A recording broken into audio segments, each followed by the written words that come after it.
Last time on Mechanical Arms. After Aki's mechanical arms get abducted by Jun, who demands Alma aka the trigger arm in exchange, Hikaru can't sit still when his friend's life was in danger, and so he goes to Jun by himself with Alma. After getting beat initially, Hikaru and Alma undergo a brand new transformation that helped them finally defeat Jun, who then gets taken back by Tudo of the White Ravens. How will the Kagami group react to this? And who exactly is the mystery girl we see at the end of the episode? Let's find out in episode 4 of Mechanical Arms. The episode starts off with Hikaru desperately clinging on to the roof of a moving truck, carrying out a mission where he and some other agents from ARMS were to retrieve mechanical arms from the enemy.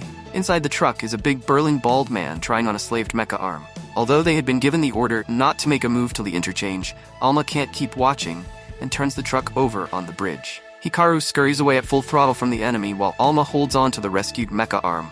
The big bald guy then blasts Hikaru, blowing up a substantial portion of the bridge alongside it. But thankfully, Tani, an agent from ARMS, saves Hikaru right before he gets hit. Although the big bald guy notices this fast and attacks the two, catching them off guard. This time, however, Aki is there to save the day, as she tells Tani to take Hikaru away. Confident in his victory thanks to his 3 mecha arms, as opposed to Aki's 2, the big bald guy launches his energy blast at her at point blank.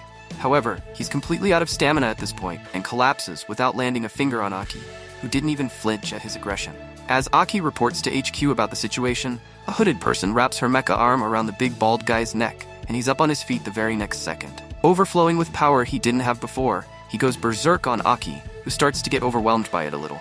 Distracted by a peculiar worm-type mecha art arm emerging from behind the big bald guy, Aki almost gets in trouble, but Hikaru prevents that with a glorious uppercut to the enemy. Back with their awesome new transformation from earlier, Hikaru and Alma take little time to defeat their enemy. As Hikaru and Alma are showered with praise for their heroics, Aki looks concerned about the strange worm-type mecha arm she saw. Through Aki's memory, it is revealed that her sister's name was Fubuki. Upon Aki's request, Quen reports to Aki that the 3 mecha arms that had been derised to the big bald guy were not worm-type. Sinis insists that's impossible, as they definitely saw a worm-type mecha arm on him earlier. Mustering up courage, Quen tells Aki she could rely on him if she wanted any more help. But Aki had already vanished from there like Batman by then. It's the next morning, and Alma is fighting Hikaru to help him change, so he doesn't get late. When Aki casually drops in through Hikaru's window and says she'll help as well. What comes next is Hikaru being carried like a newlywed bride by Aki, with his pants and belt acting as his veil. Although his oblivious classmates just think this is their romance. As Hikaru lies nearly unconscious on his seat from his rough start to the day, his classmates gossip about the new rich transfer student, who surprise surprise happens to be Kagami Jun. About to get into a fight right from the get-go, Tudo reminds Jun in his earpiece about their deal about not using his mecha arm at school.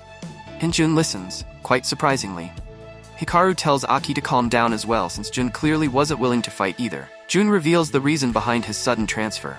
As his mecha arm, Ouroboros, still needed some more time to adapt to his body, Jun decided he would spend that time studying Hikaru and figure out how he was able to use Alma and then take him from it once he learns that. Alma, drooling to learn about himself from Jun like a dog looking at a piece of steak, offers to rat on Hikaru about anything in exchange for some information about himself. Meanwhile, Aki decides Jun was untrustworthy after all and launches an attack on him. Hikaru holds her off while Jun walks off, threatening Hikaru to watch his back at night as Hikaru holds a rabid, growling Aki back.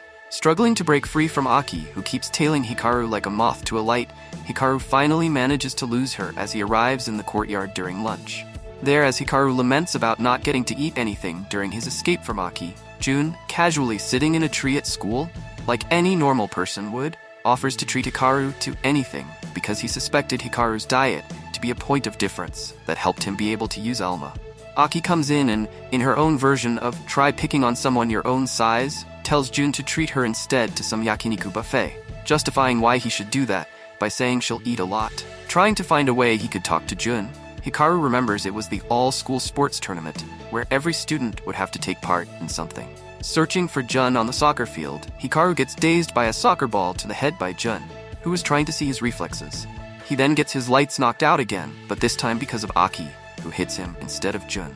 Shirayama, the love-obsessed blue-haired classmate of Hikaru's, decides that Aki and Jun should settle their dispute over Hikaru through a duel. As the two prepare to exchange blows, Hikaru buys Aki off by telling her he'll buy her that yakiniki buffet if she lets him talk to Jun for 5 minutes. With his bribe working a little too easily, Hikaru finally manages to talk to Jun regarding Alma.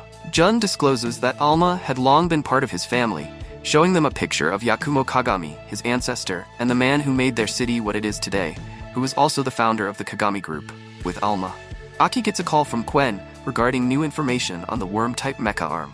Hikaru then takes Alma to the Kitagami City Library to learn more about Yakumo. Seeing a giant portrait of Yakumo, giant teardrops start pouring down Alma as he expresses his grief over not remembering anything, even though it was so important. Meanwhile, Aki encounters the hooded person from earlier, as they separate Carex from Tani and crush him.